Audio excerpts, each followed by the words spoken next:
Hello friends, welcome to Economics Fundamentals.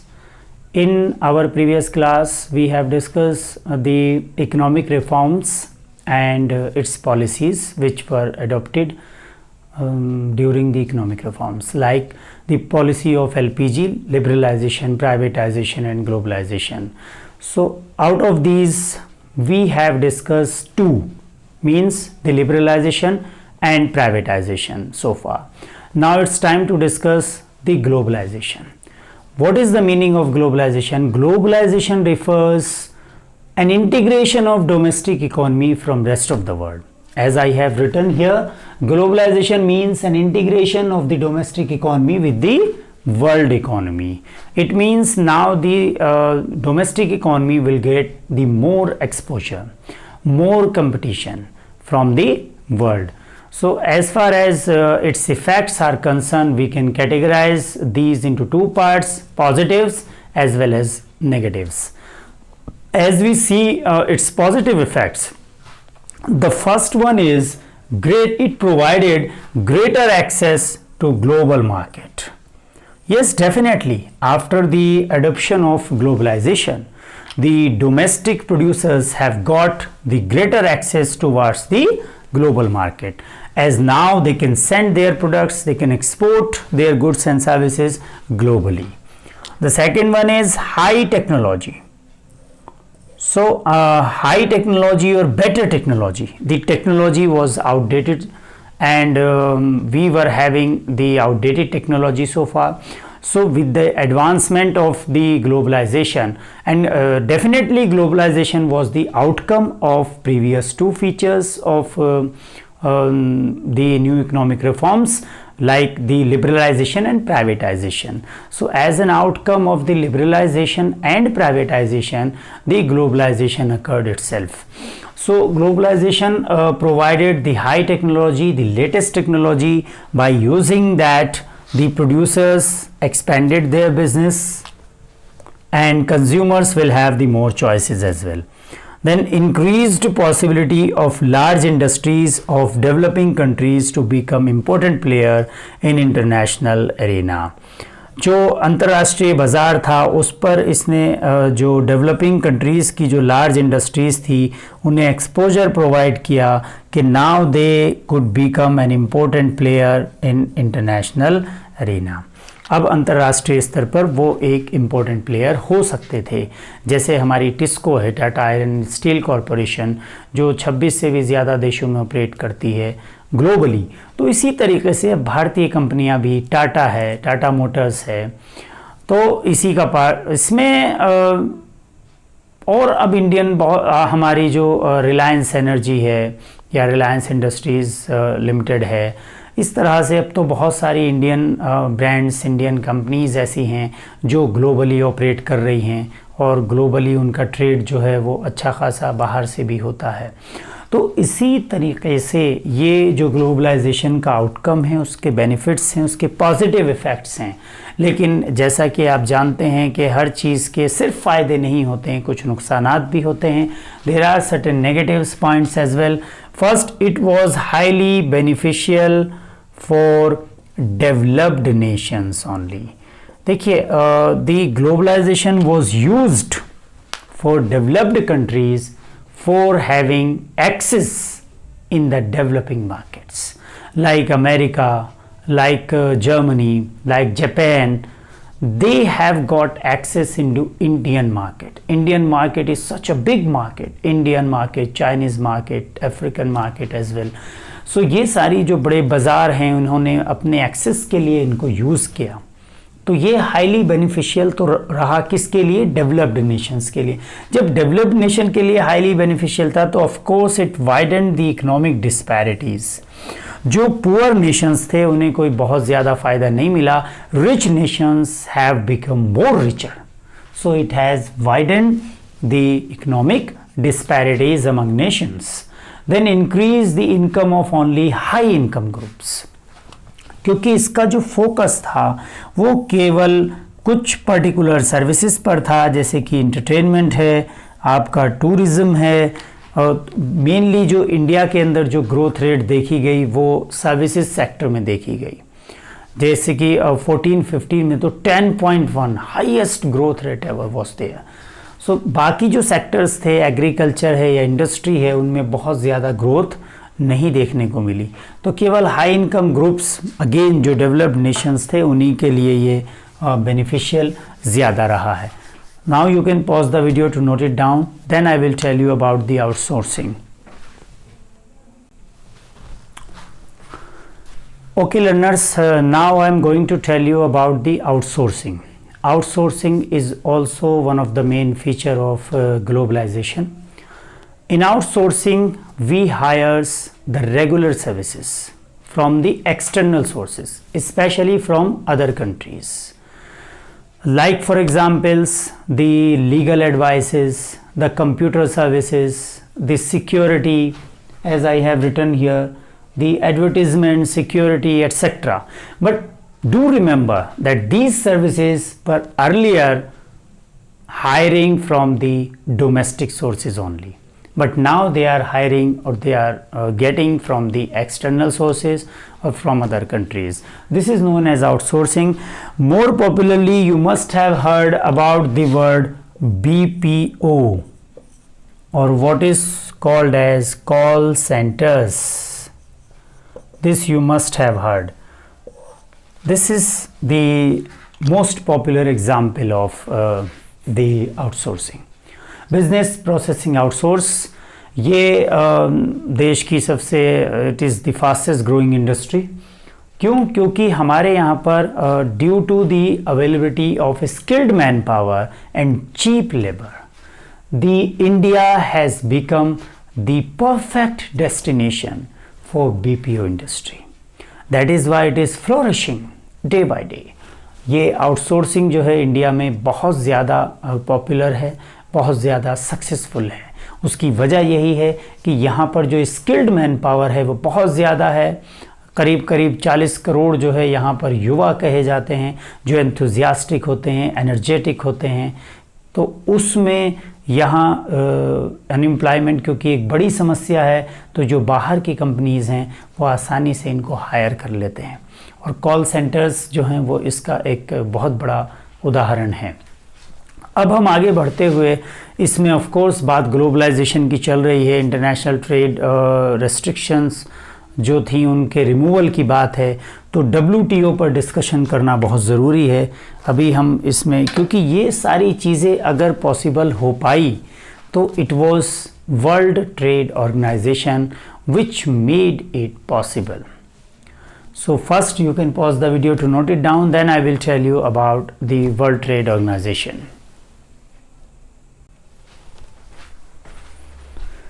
So learners, now we are talking about the World Trade Organization, or WTO in short we can call it. It is a successor organization of GATT. GATT stands for General Agreement on Trade and Tariff. GATT. Okay. General Agreement on Trade and Tariff. This was the original organization and it was founded by 23 member countries, global member countries, in 1948.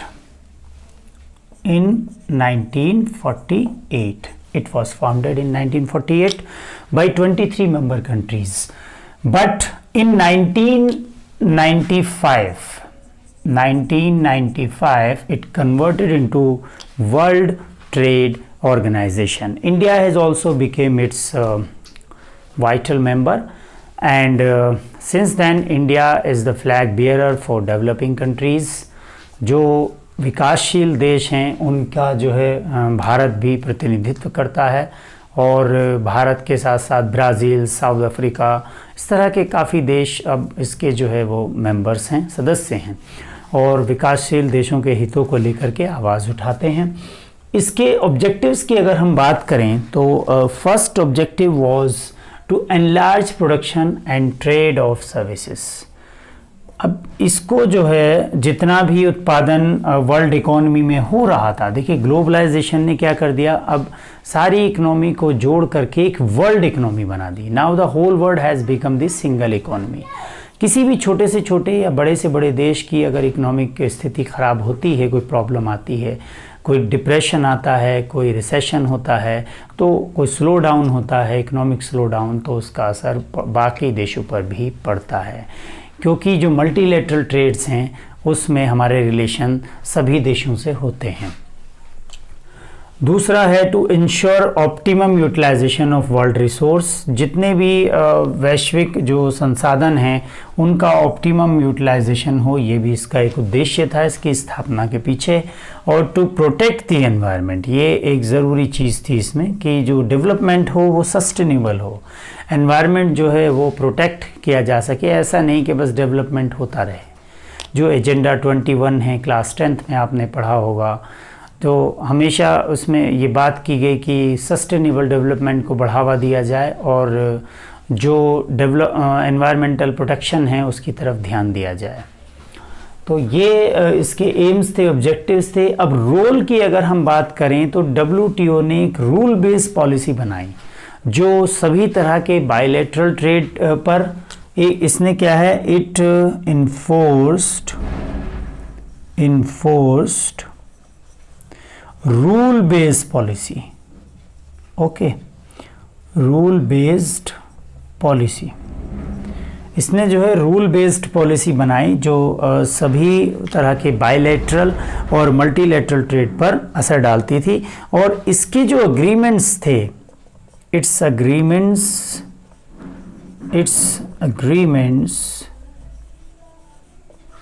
Covered trade in services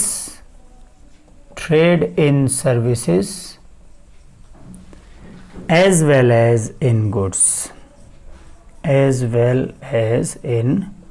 goods, यानी जितने भी जो trade agreements होते थे वो cover करते थे goods और सर्विसेज दोनों तरह के व्यापार पर, यानी visible trade as well as invisible trade.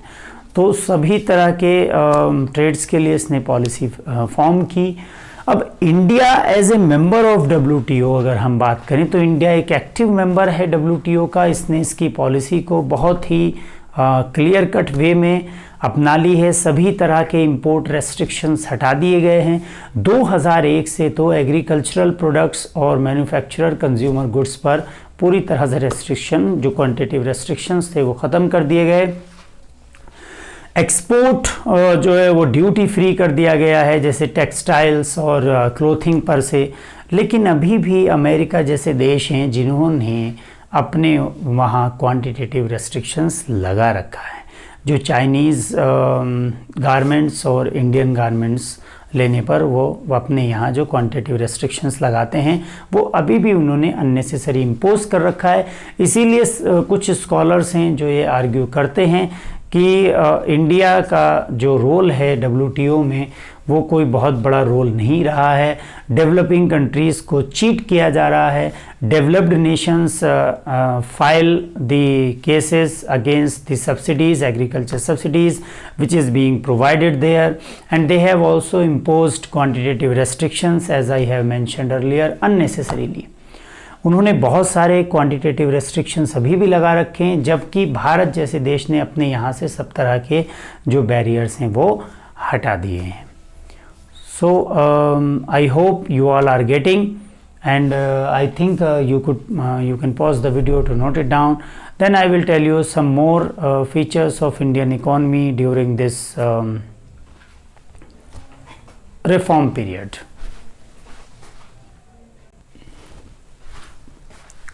So learners, now we are talking about the performance of Indian economy during these reform period or during the economic reforms. As we know that the health of the economy is measured directly from the share of its sectoral composition in the GDP of the country. So as far as the GDP share from all the three sectors is concerned, it was 5.6% only in the consolidated forms during the 80 to 91, and then it grew during 2007 and 2012 at the rate of 8.2, and in 2014-15 it became 7.2%.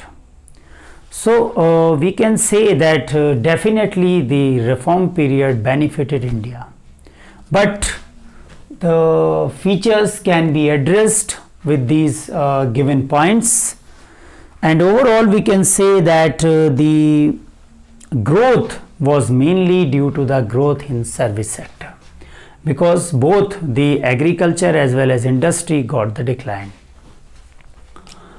So first one is effects on growth and employment. As we consider its effect on growth and employment, as I have told you, definitely there was economic growth. It was 5.6 in 80 to 91, but it became it was 5.6 only, 5.6% in 1980 to 91, but it became 8.2% in 2007 to 2012, and further became 7.2, some slowed down there during 14 and 15.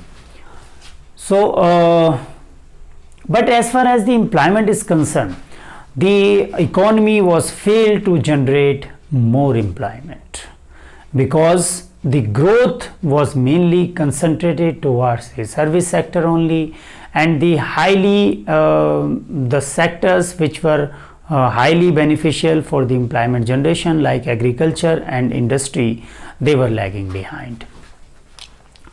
Then as far as the effect on growth of agriculture is concerned, as I have told you that there was the removal of fertilizer subsidy as well from the government side, and fall in the public investment in agriculture sector as well, which led to the reduction in the growth rate from agriculture sector.